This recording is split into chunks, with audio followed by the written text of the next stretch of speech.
Hello students and welcome back to my channel math solutions with Rose ma'am. और आज की जो हमारी ये क्लास है इसमें हम आप यहाँ देख सकते हैं common annual examination term 2 class 9th का मैथ्स का पेपर जो है वो आज हम डिस्कस करने वाले हैं। जो ये सुबह 9 बजे शुरू हुआ था और 11:30 बजे का आपका एग्ज़ाम का टाइम ख़त्म था और मैक्सिमम मार्क्स आपके थे 40 मार्क्स का और टाइम आपको दिया हुआ था 2 आवर्स का। तो बच्चों चलिए हम आज के इस क्वेश्चन पेपर को डिस्कस कर लेते हैं कि किस तरीके से हमें ये क्वेश्चन पेपर अटेम्प्ट करना था और क्वेश्चंस को हमें कैसे करना था। तो चलिए हम वीडियो शुरू करते हैं। वीडियो को शुरू करने से पहले आप सभी से रिक्वेस्ट है, या अभी तक अगर आप लोगों ने चैनल को सब्सक्राइब नहीं किया है तो प्लीज़ चैनल को सब्सक्राइब कर दीजिए और बेल आइकन को भी प्रेस कर दीजिए। तो स्टार्टिंग में तो बच्चों आपको क्या दिए हुए हैं, यहाँ पे सामान्य निर्देश दिए हुए हैं, जनरल इंस्ट्रक्शन। तो हम इसको एक बार रीड कर लेते हैं। जनरल इंस्ट्रक्शन जो थे इसमें जो फर्स्ट पार्ट है क्वेश्चन पेपर जो है वो 14 क्वेश्चंस हैं। इसके अंदर 3 सेक्शंस में डिवाइड है, A B and C. Section A जो है वो 6 क्वेश्चंस हैं, 2 मार्क्स का है एक क्वेश्चन। सेक्शन बी 4 क्वेश्चंस है, टोटल 3 मार्क्स का एक क्वेश्चन है। सेक्शन सी टोटल 4 क्वेश्चंस हैं, 4 मार्क्स के हैं और having 2 questions based on case study. इसके बाद आता है कि ओवरऑल जो चॉइस है वो ओवरऑल कोई चॉइस नहीं है, लेकिन इंटरनल चॉइस जो है वो आपको 2 क्वेश्चंस में दी हुई है, ठीक है। और 1 क्वेश्चन ऑफ 3 मार्क्स में भी 4 ईच में भी दी हुई है। And you have to attempt only one of the alternative in all such questions, कि एक ही दोनों में से आपको अटेम्प्ट करना था। एंड नेगेटिव मार्किंग कोई नहीं है और कैलकुलेटर को आपको यूज़ नहीं करना है। तो ये था आपका पेज नंबर 1, आप इधर देख सकते हैं। अब हम पेज नंबर 2 पे चलते हैं, जिसमें कि सेक्शन ए आपको दिया हुआ है। क्वेश्चन नंबर 1 है, the following table shows the birth month of 40 students of a class. ये देखिए आप, जनवरी फरवरी यहाँ पर आपको दिया हुआ है, मार्च अप्रैल मई जून जुलाई अगस्त, उसके बाद सितंबर अक्टूबर नवंबर एंड दिसंबर, ठीक है। और इनके आगे यहाँ पे नंबर्स दिए हुए कि कितने बच्चों के जो बर्थडे हैं वो इस मंथ में पड़ते हैं। तो आपके पास ये आपका पेज नंबर 2 था। क्वेश्चन पेज नंबर 3 में है आपके, a student is chosen, find the probability that his और हर बर्थ मंथ कंटेन्स 31 डेज। यानी एक छात्र का चयन किया जाता है, उसके जन्म के महीने में 31 दिन होने की प्रायिकता ज्ञात कीजिए। तो इसमें बच्चों आपको क्या करना था, जो 31 डेज़ है उन सबको ऐड करना था। यानी जनवरी का हमारा 31 डेज़ होता है, ठीक है। मार्च होता है, फिर आपका मई होता है, मई के बाद आपका जुलाई और अगस्त होता है, फिर आपका इधर अगर आपके पास आ जाए अक्टूबर होता है, और अक्टूबर के बाद आपका होता है दिसंबर। तो इन सभी नंबर्स को जो इनके आगे लिखे हुए इन सबको प्लस करके आपको डिवाइडेड बाय किससे करना था, 40 से डिवाइड करना था, ठीक है। और उसके बाद आपका आंसर जो था वो निकलने वाला था। तो क्वेश्चन नंबर 1 ये था। अब क्वेश्चन नंबर 2 में आपको चॉइस दी हुई है। क्वेश्चन 2 है, शंकु के आकार के उस बर्तन की लीटर में धारिता ज्ञात कीजिए जिसकी त्रिज्या 7 सेंटीमीटर और तिर्यक ऊंचाई 25 सेंटीमीटर दे रखी है। यानी आपको कैपेसिटी निकालनी थी, वॉल्यूम निकालना था लीटर्स में। सेंटीमीटर में आपको रेडियस दे रखी है 7 सेंटीमीटर और स्लांट हाइट दे रखी है आपको 25। यानी ये आपको हो गई रेडियस हो गई आपकी 7 सेंटीमीटर और एल हो गई आपकी 25 सेंटीमीटर। और इसमें क्या निकालना था आपको, वॉल्यूम निकालना था। तो वॉल्यूम ऑफ कोन क्या होता है बच्चों, 1/3 पाई आर स्क्वायर एच होता है, ठीक है। तो ये सॉल्व करके निकाल के उसके बाद लीटर्स में इसको आपको कन्वर्ट करना था। और सेकंड जो इसका पार्ट दिया हुआ था उसमें है, find the surface area of a sphere निकालना है। डायमीटर आपको दिया हुआ है, यानी 21 सेंटीमीटर व्यास वाले गोले का पृष्ठ क्षेत्रफल ज्ञात करो। तो surface area of a sphere क्या होता है, 4 पाई आर स्क्वायर, जिसमें डायमीटर 21 दे रखा है, तो आर की जगह 21/2 लिखना था, बाकी सेम करके सॉल्व करना था। इसके बाद आते हैं हम क्वेश्चन नंबर 3 में। क्वेश्चन नंबर 3 में बच्चों आपको बोल रखा है, while working out a question on probability, यानी प्रायिकता पर एक प्रश्न पर काम करते समय, it was found that there were 286 letters of English alphabet, कि अंग्रेज़ी वर्णमाला के 286 अक्षर थे। The following was observation of occurrence of letters in the question. प्रश्न में अक्षरों के आने का अवलोकन निम्नलिखित था। तो टेबल आप देखिए, टेबल हम एक बार रीड करेंगे। लेटर आपको दिया हुआ है ABERIOU और अदर्स। यहाँ पे फ्रीक्वेंसी दी हुई है। गैर स्वर अक्षरों की प्रायिकता ज्ञात कीजिए, यानी find the probability of non vowel letters. तो वोवल लेटर्स कौन से बच्चों? ए, ई, आई, ओ, यू, यानी इनको हमें नहीं काउंट करना है, हमें काउंट करना है नॉन वोवल यानी गैर स्वर। तो नॉन वोवल कौन से? 14, 36 और 100। तो यानी 14 + 36 + 100 डिवाइडेड बाय कितना करना था इसको? टोटल दे रखा था आपको 286। इस तरीके से इसको निकालना था बच्चों, ठीक है, डिवाइड भी करना था एंड में। इसके बाद आते हैं हम क्वेश्चन नंबर 4 पे। आपको ये एक पॉलिनोमियल दे रखा है और x की वैल्यू जो है वो आपको 2 is a zero of polynomial बोल रखा है, ठीक है। तो आपको 2 जो है इसमें इसकी वैल्यू जो है वो फाइंड आउट करनी थी कि 2 डाल करके इसमें ये पॉलिनोमियल का ज़ीरो है या नहीं है। इसके बाद आता है, फिर हम इसकी मार्किंग स्कीम भी आपके साथ शेयर करेंगे, वो मंडे तक आ जाएगी, तो मंडे को हम वीडियो लेकर आएंगे मार्किंग स्कीम की। इसके बाद आपको यहाँ पर और में ऑप्शन दिया हुआ है next question, using a suitable identity आपको लगानी है। 105 और 102 के लिए आपको सर्वसमिका निकालनी है। तो 105 को पहले आप 100 + 5 लिख सकते हैं और 102 को आप 100 + 2 लिख सकते हैं। फिर इसमें जो फॉर्मूला लगना था वो x + a और x + b का लगना था बच्चों, जो कि क्या होता है? x² + a + bx, है ना, मल्टीप्लाई में प्लस a × b। इसके बाद आते हैं क्वेश्चन नंबर 5 में। आपको कंस्ट्रक्ट करना है एंगल 45 डिग्री का कंपास की मदद से। प्रकार की सहायता से 45 डिग्री के कोण की रचना कीजिए। तो पहले आपको 90 डिग्री का एंगल बनाना था, यहाँ पे इस तरीके से कट करके इसको ऐसे, और उसके बाद यहाँ से इसका एंगल बाइसेक्टर करना था, यानी कोण समद्विभाजक। तो वो आपका कितना निकल जाएगा? 45 डिग्री का निकल जाएगा, ठीक है। इसके बाद आते हैं क्वेश्चन नंबर 6 में। एक चक्रीय चतुर्भुज दिया हुआ है जिसका विकर्ण ई पर प्रतिच्छेद कर रहा है। DBC की वैल्यू दे रखी है, BCD की दे रखी है, आपको BAC की निकालनी थी। देखिए फिगर ये थी। क्वेश्चन है साइक्लिक क्वाड्रिलेटरल ABCD, डायगोनल आपको दे रखे हैं, ई पे कट कर रहा है, DBC दे रखा है, BCD दे रखा है, BAC निकालना है। तो बच्चों ये हमने क्वेश्चन वर्कशीट में भी किया हुआ है। ये दोनों एंगल हैं, पहले ये वाला निकाल लीजिए। अगर ये निकल जाएगा ना आपका, तो ये इसके इक्वल होगा, ठीक है। क्यों इक्वल होगा? क्योंकि ये एक ही उसमें बने हुए कोण है ना, इसलिए, ठीक है। और उसके बाद फिर इसको सॉल्व करना था आपको। अब आते हैं हम सेक्शन बी पे। सेक्शन बी हमारा क्वेश्चन नंबर 7 है। फैक्टराइज करना है बच्चों। ये आपको पूरा एक एक्सप्रेशन दिया हुआ है, पॉलिनोमियल दिया हुआ है। इसमें फॉर्मूला आपको लगाना था a + b + c का होल स्क्वायर, जो कि होता है a² + b² + c² + 2ab + 2bc + 2ac, ठीक है। और फिर सॉल्व करना था आपको। इसके बाद बेसिकली ये उसकी ना, ये उसका पूरा फुल फॉर्म करके खोल के दिया हुआ है, तो आपको इसका बेसिकली फॉर्मूला डिराइव करना है। फिर आते हैं क्वेश्चन नंबर 8 पे, जो कि आपको क्या दिया हुआ है? लेड पेंसिल है, उसका cylinder of would, solid cylinder दिया हुआ है, ग्रेफाइट उसके अंदर भरा हुआ है पेंसिल में। डायमीटर दे रखा है पेंसिल का 7 mm और डायमीटर दे रखा है ग्रेफाइट का 1 mm और लेंथ ऑफ पेंसिल दे रखी है 14। आपको वॉल्यूम निकालना है वुड का और ग्रेफाइट का। तो हम एक बार हिंदी में भी इसको रीड करेंगे। शीशे की एक पेंसिल लकड़ी के एक बेलन के अभ्यंतर में ग्रेफाइट से बने ठोस बेलन को डालकर बनाई गई है।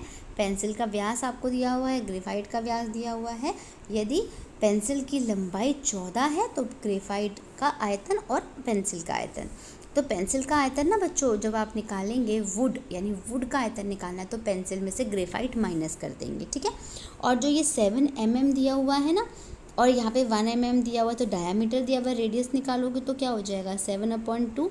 लेकिन mm को सेंटीमीटर में चेंज करना पड़ेगा आपको, तो 1/10 से इसको आप मल्टीप्लाई करोगे, यानी 7/20 सेंटीमीटर हो जाएगी इसकी रेडियस, ठीक है, किसकी? पेंसिल की। ऐसे ग्रेफाइट को करोगे, उसको भी 1/10 से मल्टीप्लाई करना है और फिर उसके बाद उसको सॉल्व करके इसका आंसर हमें निकालना था, ठीक है। इसके बाद हम आते हैं नेक्स्ट क्वेश्चन पे, जो कि है हमारा क्वेश्चन नंबर 9। क्वेश्चन नंबर 9 में भी आपको चॉइस दी हुई है। एक ABC एक ट्राइंगल बोला है। देखिए पहले ट्राइंगल हम ABC बना लेते हैं, A, B और C। फिर उसने बोला है कि जो डी ई एफ है वो रिस्पेक्टिवली मिड पॉइंट्स है। तो एक को हमने डी ले लिया, इधर ई इधर एफ। तो नहीं, लेकिन जो डी है बच्चों वो है, एक मिनट, डी जो है वो ए बी का मिड पॉइंट है और ई जो है वो बी सी का मिड पॉइंट है और जो एफ है वो ए सी का मिड पॉइंट है एफ। फिर इनको भी मिला देना है, ज्वाइन कर देना है। तो कितने ट्राइंगल निकल गए, 1 2 3 4। तो A B C is divided into 4 congruent triangles by joining D E F. आपको यही प्रूव करना है। तो कॉन्ग्रुएंट करके सर्वांग सम करके इनको प्रूव कर दीजिए, कोई भी 2 ट्राइंगल लेकर के। इसके बाद इसमें आपको चॉइस में एक क्वेश्चन दिया हुआ है, एक रेक्टेंगल दिया हुआ है पी क्यू आर एस और उसके मिड पॉइंट दिए हुए हैं side A B B C and C D पे। एक आयत है जिसमें पी क्यू आर एस क्रमशः A B B C C D और डी के मध्य बिंदु है और चतुर्भुज पी क्यू आर एस एक समचतुर्भुज है। आपको प्रूव करना है रोम्बस। तो फिगर है, इसमें आप क्या करिए बच्चों, डी और बी को ना मिला दीजिए, कंस्ट्रक्शन दे दीजिए डायगनल। अब मिड पॉइंट थ्योरम लगा दीजिए। इसमें डायगनल करेंगे तो डायगनल से क्या हो जाएगा, देखिए जो ये डी बी है, डी बी पैरेलल टू किसके है, आर क्यू के। D B parallel to R Q और D B is half of R Q is half of D B भी हो जाएगा। ठीक है, R Q is half of D B भी हो जाएगा। उस तरीके से फिर इसको सॉल्व करना है। और फिर ना आपको ना 2 कॉन्ग्रुएंट ट्राइंगल्स भी हैं। देखिए इधर मैं दूसरे कलर से आपको दिखाती हूँ। एक ये ट्राइंगल ले लीजिए डी आर एस, ये वाला ट्राइंगल, और एक ले लीजिए आर सी क्यू, ये वाला ट्राइंगल। और इन दोनों ट्राइंगल को आप कॉन्ग्रुएंट प्रूफ कर दीजिए, क्योंकि रोम्बस को प्रूफ करने के लिए हमें चारों साइड्स इक्वल बतानी पड़ेंगी ना, चारों साइड्स। तो अगर 2 साइड इक्वल हो गई फिर 2 साइड उसके आमने सामने इक्वल हो जाएगी। ठीक है, इस तरीके से इसको करना था। नेक्स्ट आते हैं हम क्वेश्चन नंबर 10 में। आपको इसका मान ज्ञात करना है, वैल्यू निकालनी है। तो वैल्यू निकालने के लिए बच्चों आपको इसमें ए क्यूब प्लस बी क्यूब का फॉर्मूला लगाना था, जो कि आपका क्या होता है, ए प्लस बी और A square minus A B plus B square. तो ऐसा करने से क्या होगा आपका कि ये जो नीचे वाली टर्म है ना, ये पूरी इस वाली टर्म से कैंसिल हो जाएगी और बचेगा ये a प्लस बी। तो आप 361 प्लस 139 करके इसको सॉल्व कर देंगे और आंसर निकल जाएगा आपका। इसके बाद आते हैं हम सेक्शन सी पे, जिसमें 11th क्वेश्चन बहुत ही इजी है। ए बी सी की रचना करनी है, बी सी एंगल बी और ए बी माइनस ए सी दिया हुआ है। Construct triangle A B C angle B और ए बी माइनस ई सी आपको दिया हुआ है। ये हमने वर्कशीट में भी क्वेश्चन किया हुआ है, बहुत बार आपको वीडियोस में इस तरीके के क्वेश्चन मैंने आपको सिखाए हैं। तो इसी तरीके से आपको इसकी कंस्ट्रक्शन करनी थी। तो कंस्ट्रक्शन में बच्चों इस तरीके से जो एक लाइन खींच के ऊपर भी आप ड्रॉ करके दिखा सकते हैं एंगल, और नीचे भी दिखा सकते थे। हम मार्किंग स्कीम में डिस्कस करेंगे। क्वेश्चन नंबर 12 में 2 इक्वल कॉर्ड्स दी हुई है A B and C D of a circle with centre O केंद्र वाले वृत्त की 2 बराबर जीवाएँ आगे बढ़ाने पर दी गई आकृति अनुसार बिंदु ई पर मिलती है। ठीक है, when produced meet at point E पे मिलती है। दर्शाइए कि बी सी बराबर डी ई और ए ई बराबर सी ई ओ, यानी ये बी ई बराबर डी ई आपको प्रूव करना है और ए ई बराबर सी डी आपको सी ई प्रूव करना है। तो इसके लिए बच्चों आपको क्या करना है, देखिए कंस्ट्रक्शन करना पड़ेगा, इसके अंदर रचना करनी पड़ेगी, जिसमें ये सेंटर ओ है ना, ओ को ई से मिला दीजिए और एल से और एम से इसके ऊपर आप लंब डाल दीजिए, यानी परपेंडिकुलर डाल दीजिए। अब आपके पास 2 ट्राइंगल आ गए। कौन सा आ गया, ओ एल ई आ गया ट्राइंगल, और ट्राइंगल ओ एम ई आ गया, ओ एम ई आ गया। इन दोनों को कॉन्ग्रुएंट प्रूफ कर दीजिए, सी पी सी डी से प्रूफ हो जाएगा कि ये इक्वल है आपस में। इसके बाद इसके ऑप्शन में दूसरा क्वेश्चन दे रखा है कि if 2 non parallel sides of A trapezium, यदि किसी समलंब त्रिभुज के 2 असमांतर भुजाएं बराबर हैं तो prove that it is cyclic quadrilateral. तो आपको पहले क्या करना है, एक ट्रेपेजियम इस तरीके से आपको बताना था यहाँ पर। ठीक है, समलंब चतुर्भुज, और समलंब ही कहते हैं ना हिंदी में, हाँ समलंब। तो यहाँ पर ऐसे बनाना था। और उसके बाद ना बच्चों, सपोज़ ये ए बी और सी डी और है, ये है, तो यहाँ से आप एक परपेंडिकुलर ड्रॉ कर लीजिए, यहाँ से इसकी परपेंडिकुलर ड्रॉ कर लीजिए। तो और यहाँ पे इसको एम और एन दे दीजिए। इन दोनों ट्राइंगल को कॉन्ग्रुएंट प्रूफ करना था आपको, और ये प्रूफ हो जाएगा कि ये इक्वल है सी पी सी टी से। इसके बाद आते हैं केस स्टडी के हमारे क्वेश्चन, जो 2 क्वेश्चन दे रखे हैं। अब हम केस स्टडी का पहला क्वेश्चन पढ़ेंगे। देखिए, In a clubhouse of a residential society, 4 children Konang, Dhruv, Gary and Aman are playing a game using cards. यानी वो कार्ड खेल रहे हैं और 4 बच्चे हैं एक सोसाइटी में। They have prepared 4 cards and written the algebraic expression on their cards. और 4 कार्ड्स बनाए और उसके ऊपर उन्होंने अपनी एक्सप्रेशन लिखी। They have shown the cards to each other. और एक दूसरे को अपना कार्ड दिखा दिया। The card which Kornang contains has the expression, ये जो है वो कोर्नांग का कार्ड है। And when the expression is multiplied by 2, और जब इस पूरे एक्सप्रेशन को 2 से मल्टीप्लाई करोगे आप, तो that information is written on Aman's card बन जाएगा वो। एंड ध्रुव का जो कार्ड है बच्चों, उस पर ये एक्सप्रेशन लिखा हुआ है, और जो गैरी का है उस पर ये एक्सप्रेशन लिखा हुआ है।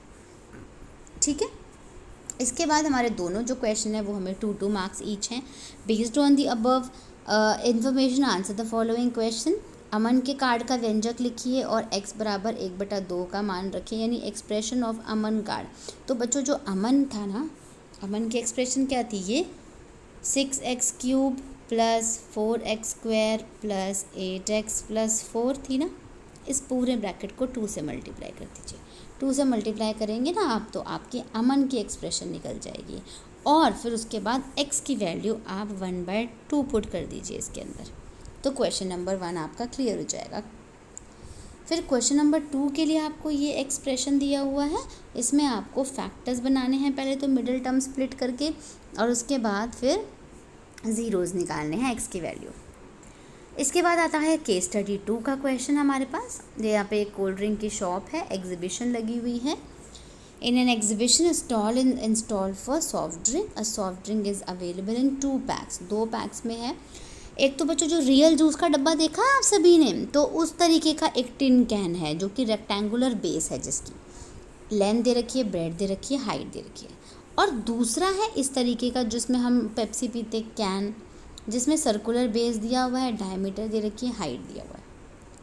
तो आपको क्या निकालना था? Based on the above information answer the following question. पहला, which pack has greater surface area and by how much.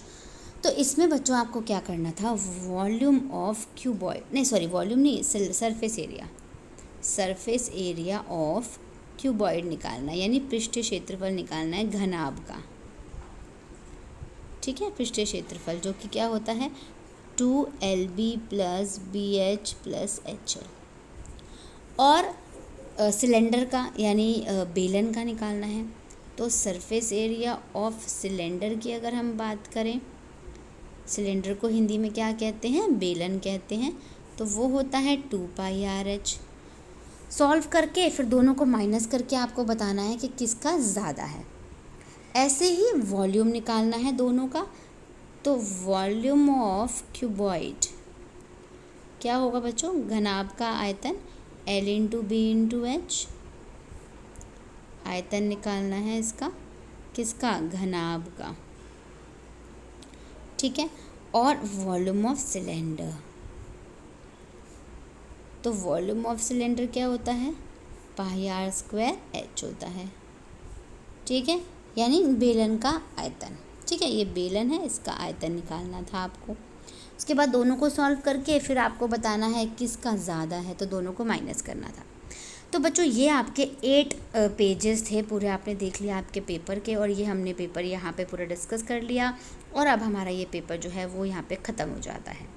तो बच्चों, आई होप आप लोगों को ये क्वेश्चन पेपर अच्छे से समझ आया होगा। जब मार्किंग स्कीम आएगी तो मैं मार्किंग स्कीम के साथ इसको एक बार डिस्कस करूँगी, और फिर हम मिलेंगे कोई नई वीडियो में, कोई नए टॉपिक के साथ, मार्किंग स्कीम के साथ मिलेंगे डेफिनेटली।